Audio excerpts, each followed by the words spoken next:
Peter, c'est le premier super-héros lycéen de Marvel, qui en plus de ça, n'avait pas une vie extraordinaire ou complètement farfelue, et pour l'époque, c'était une claque. Donner des super pouvoirs à un lycéen qui avait des problèmes de lycéen, c'était vraiment nouveau et rafraîchissant. Et si un jour vous vous chauffez à lire toute la vie de Peter Parker, vous verrez qu'il y a un Peter pour chaque période de votre vie. Le lycéen en galère avec les filles et qui a du mal à gérer sa puberté, l'étudiant en école supérieure qui jongle entre cours, vie perso et pro, on va dire ça comme ça, le jeune diplômé en galère d'emploi et même le jeune adulte marié et futur papa. Même si bon, pour ce dernier, Mephisto est venu effacer tout ça pour nous remettre un Peter en galère avant d'avoir du succès et de retomber en galère encore et encore. Tous les pires trucs de la vraie vie que le lecteur pourra endurer, Peter l'a déjà enduré et souvent puissance 10. Que ce soit le chômage, les ruptures et tromperies amoureuses ou même le deuil, en 61 ans d'existence, il sera forcément passé par là. Du côté de Miles, déjà, il part avec un gros désavantage avec seulement 12 ans d'existence. Pourtant, lui aussi c'est un modèle de représentation. Déjà ayant été créé dans les années 2010 où il avait seulement 13 ans, ça permet plus facilement au lecteur lycéen de s'identifier à lui que si vous relisez les premiers Amazing Spider-Man.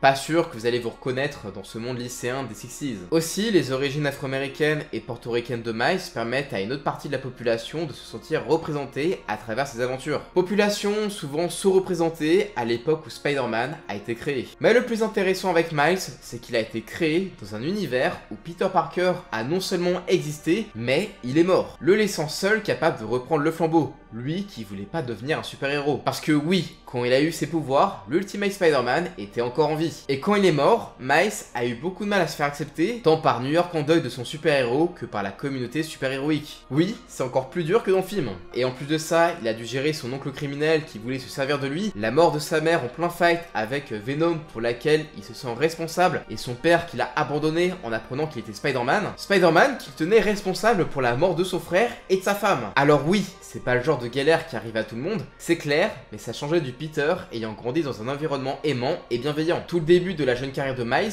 c'était que des épreuves hardcore sa mère avec une famille qui finissait par s'écrouler à cause du devoir qu'il avait en tant que successeur de Spider-Man. Un successeur qui a même dû reprendre le flambeau du Shield après avoir été un soldat du président Captain America. Et tout ça à seulement 14 ans. Vraiment, c'était des très bonnes histoires de Spider-Man. Je lisais ça et j'étais en mode, c'est quoi ce poulet? Mais tout ce potentiel a été gâché par Secret Wars et la fin de l'univers Ultimate. Désormais, Miles habite sur la Terre 616 avec son père et même sa mère comme s'il avait eu une toute autre histoire. Et là où c'est plus dommage, c'est que comme c'est sur 616, Spider-Man, c'est toujours Peter Parker. Miles est un petit peu devenu comme le nouveau Ben Reilly, un Spider-Man secondaire qu'on ressort une fois de temps en temps dans un gros event pour le fanservice, mais qui n'a pas de vraies aventures uniques. Bon ok, il est beaucoup plus actif et il a ses propres comics, mais ça sent le réchauffer. Sérieux, il a eu sa propre saga de clones et Carnage à la place de Venom comme ennemi symbiote. Il a eu quelques runs un petit peu sympas, mais ça reste quasiment tout le temps à Brooklyn, en mode c'est pas lui le vrai Spider-Man. Et il ne fait plus que singer Peter. En gros, depuis son arrivée sur 616, il est passé de vrai successeur de son Spidey à simple Spider-Man de secours. Genre, c'est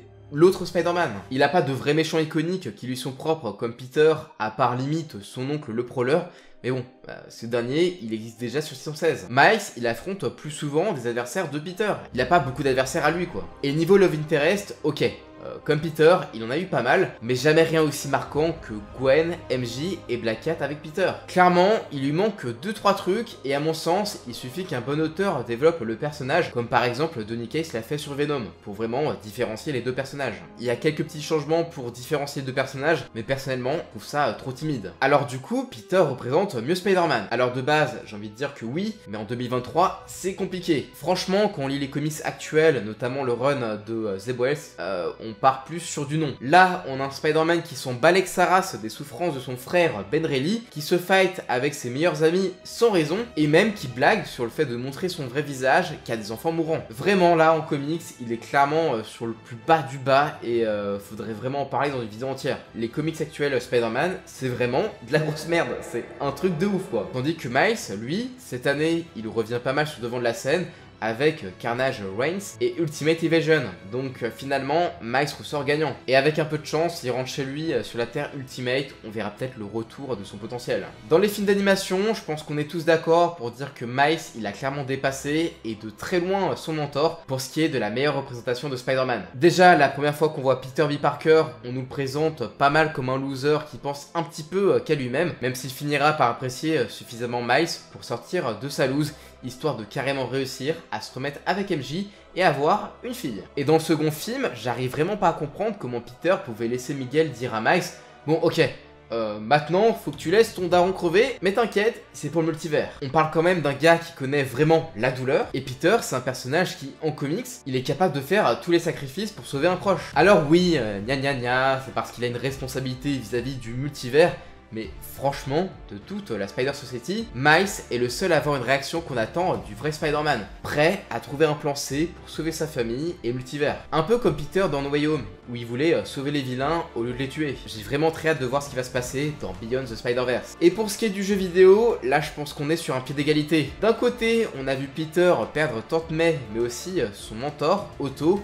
et lutter à maintes reprises pour sauver New York, et de l'autre, on a Miles, qui a lui perdu son père, a pas hésité à aider Spider-Man alors qu'il avait pas de pouvoir, et qui, dans son propre opus, a su prouver qu'il était digne pour protéger New York en l'absence de Peter. Il a même tout donné contre sa meilleure amie, qui était aussi son crush dans un combat de ouf, et lui a bien failli y passer avant d'être aidé par sa mère et les habitants de son quartier face aux journalistes qui approchaient. Je pense que les deux sont vraiment sur un pied d'égalité et représentent aussi bien deux facettes différentes de Spider-Man. Reste à voir de ce qu'il viendra de Peter dans le 2.